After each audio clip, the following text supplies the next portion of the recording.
രതീഷിൻ്റെ voice പോയി. അതിലൊരു ഒരു സങ്കടവുമില്ല. കാരണം എന്ന് വെച്ച് കഴിഞ്ഞാൽ എനിക്കിപ്പോൾ തോന്നിയത് it's a pure group forming ആണ്. സിജോ, റോക്കി, മുടിയൻ അങ്ങനത്തെ ഒരു ഗ്രൂപ്പിൽ പെടലേന്നാണ് എൻ്റെ പ്രാർത്ഥന. പിന്നെ സുരേഷ് മേനോൻ, അങ്ങനെ കുറച്ച് ടീം, ഗബ്രി ഇല്ലാന്ന് തോന്നുന്നു, ഗബ്രിയില്ല, കുറച്ച് പേര് വന്നിട്ട് വൺ പ്ലാനിങ് നടക്കുന്നു. അപ്പോൾ സിജോൻ്റെ ഭയങ്കരമായിട്ടുള്ള ആ ഒരു ടോക്ക് കണ്ടപ്പോൾ എനിക്ക് മനസ്സിലായി ബിസിനസ് എന്തുകൊണ്ടാണ് പൊളിഞ്ഞതെന്നുള്ളത്. കാരണം എന്ന് വെച്ച് കഴിഞ്ഞാൽ ബിഗ് ബോസിൻ്റെ ഉള്ളിൽ വന്നിരുന്നിട്ട് ലൈക്ക് ലിബറലായിട്ട് നിൽക്കണമെങ്കിൽ ലിബറലായിട്ട് നിൽക്കാം, അല്ലെങ്കിൽ ബട്ട് ലൈക്ക് ഗ്രൂപ്പായിട്ട് നിൽക്കണമെങ്കിൽ ഗ്രൂപ്പായിട്ട് നിൽക്കാം. അങ്ങനെ ഒരു പ്ലാനിങ്ങും അതിൻ്റെ ഉള്ളിൽ നടക്കത്തില്ല. ഇതിപ്പോൾ ഇവരവിടെ പ്ലാൻ ചെയ്യുന്നത് നമ്മൾ കാണുന്നുണ്ട്, അതിനേക്കാൾ ക്ലോസ് ആയിട്ട് ബിഗ് ബോസ് അവിടെ വാച്ച് ചെയ്യുന്നുണ്ട്. അപ്പോൾ ഇവരുടെ ഇമാതിരി പ്ലാനിങ് കാര്യങ്ങളൊന്നും എന്തായാലും നടക്കാൻ പോകുന്നില്ല. വൻ ചർച്ചയും കാര്യങ്ങളാണ്. സിജോ ഭയങ്കര ലീഡിങ് ക്യാരക്ടർ പോലെയാണ് സിജോ എൻ്റെ ഉള്ളിൽ കാണിച്ചുകൊണ്ടിരിക്കുന്നത്.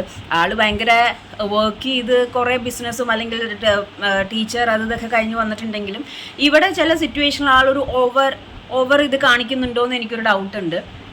പക്ഷേ ഇവിടെ ഒരു ലീഡിങ് ഗ്രൂപ്പ് പ്ലാനിങ്ങിനെ പറ്റി സംസാരിക്കുന്നുണ്ടെങ്കിൽ അത് നടക്കില്ല എന്ന് അവരെന്താ ചിന്തിക്കാത്തതെന്ന് എനിക്ക് എല്ലാവരും ഇപ്പോഴേ ഫിനാലെ വരാൻ പോകുന്ന കാര്യത്തെ പറ്റിയിട്ടും എല്ലാത്തിനെയും പറ്റിയിട്ട് അങ്ങോട്ടും ഇങ്ങോട്ടൊക്കെ പ്ലാൻ ചെയ്യുന്നുണ്ട്. അതേപോലെ സിജോ പറയുന്നത് എനിക്ക് ദേഷ്യം വന്നാൽ ഞാൻ പെട്ടെന്ന് പറഞ്ഞിങ്ങനെ സുരേഷിൻ്റെ അടുത്തേക്ക് കാണിക്കുന്നുണ്ട്.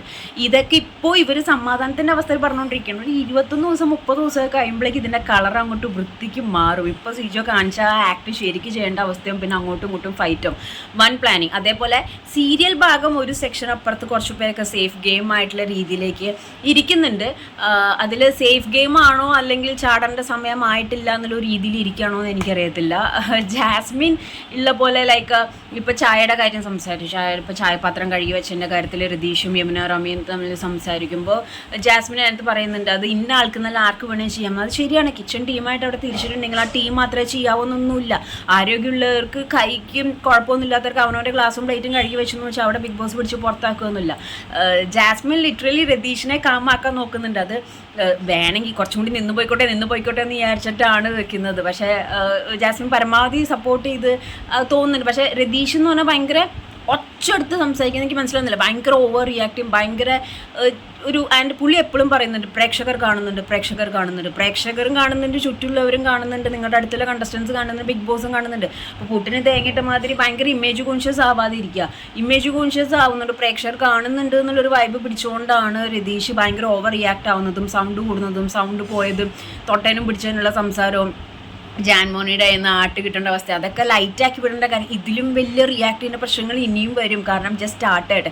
അപ്പോൾ ഇപ്പോഴേ നിങ്ങളിങ്ങനെ ഓവർ റിയാക്ട് ചെയ്ത് കഴിഞ്ഞാൽ ഇപ്പോൾ സൗണ്ട് പോയി കുറച്ച് കഴിയുമ്പോൾ നിങ്ങൾക്ക് നിങ്ങളുടെ ആരോഗ്യം കൊണ്ട് തന്നെ ഇതാവും. അപ്പോൾ ഇറ്റ്സ് എ കൈൻഡ് ഓഫ് ഗ്രാഫാണ്. എനർജി ഇങ്ങനെ എടുത്ത് വന്നിട്ട് വേണം കയറ്റി കൊണ്ടുവരാനായിട്ട്. അപ്പോൾ ഒരു ഭാഗത്ത് വൺ ഫിനാലെ വരെയുള്ള ഗ്രൂപ്പ് ഡിസ്കഷൻ കാര്യങ്ങൾ, ഒരു വശത്ത് രതീഷ് പാത്രം കഴിക്കേണ്ട കാര്യത്തിനെയും എല്ലാത്തിനെയും പറ്റി സംസാരിക്കുന്നു. മറ്റൊരു ഭാഗത്ത് നടന്ന സംഭവം എന്താണെന്ന് വെച്ച് കഴിഞ്ഞിട്ടുണ്ടെങ്കിൽ നമ്മുടെ റോക്കി ബായ് ഒക്കെ ചോദ്യം ചെയ്യുകയാണ് ശ്രീരേഖയോട് എന്താണ് സംഭവം ഉണ്ടായ സ്ട്രാറ്റജി എന്നുള്ളത്. അത് അർജുൻ പറഞ്ഞത് ശരിയാണ്. കാരണം എന്ന് വെച്ചാൽ അർജുൻ അവിടെ ഗെയിം കളിക്കാനാണ് വന്നത്.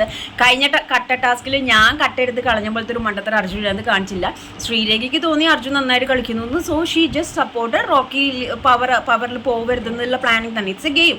അതിപ്പോൾ നമ്മൾ വീട്ടിൽ ഗെയിം കളിക്കുമ്പോൾ നമ്മൾ വിചാരിക്കില്ല അവന് കൊടുക്കരുത് ശരിയാവില്ല. ആ ഒരു മൈൻഡ് ഗെയിമാണ് അവിടെ കളിച്ചത്. അപ്പോൾ ശ്രീരേഖ ഓപ്പണായിട്ട് പറയുന്നുണ്ട് ബെഡ് ശരിയാക്കി തരാമെന്ന് പറയുമ്പോൾ എന്ത് പറയുമ്പോൾ I don't want to. Self respect എത്തിക്കുന്ന പറയുന്ന സാധനം എല്ലാവർക്കും ഉണ്ട്. അത് വിട്ടിട്ട് ഒന്നും ചെയ്യാൻ പറ്റില്ല. അപ്പോൾ അർജുൻ പറഞ്ഞത് എനിക്ക് ഭയങ്കര പോയിന്റായിട്ട് തോന്നി. ഓക്കെ, ഞാൻ നന്നായിട്ട് കളിച്ചു, എനിക്കത് കൊണ്ടു തന്നപ്പോൾ വേണ്ടെന്ന് പറയാൻ തോന്നിയില്ല. ബിക്കോസ് ഞാനിവിടെ ഗെയിം കളിക്കാനാണ് വന്നിരിക്കുന്നത്. സോ മറ്റൊരാളുടെ ഹെൽപ്പോട് കൂടിയിട്ടാണെങ്കിലും എനിക്ക് കിട്ടിയ ഓപ്പർച്യൂണിറ്റി ഞാൻ എടുത്തു. അതേപോലെ ശ്രീരേഖയുടെ ഭാഗം വ്യക്തമായിട്ട് പറഞ്ഞു. കാരണം അവൻ നന്നായിട്ട് കളിച്ചു എന്ന് തോന്നി, ഞാൻ കൊടുത്തു. അപ്പോൾ ഒരു healthy conversation, healthy competition, healthy supporting ആയിട്ടാണ് തോന്നിയത് കമ്പയറിങ് ടു ദം.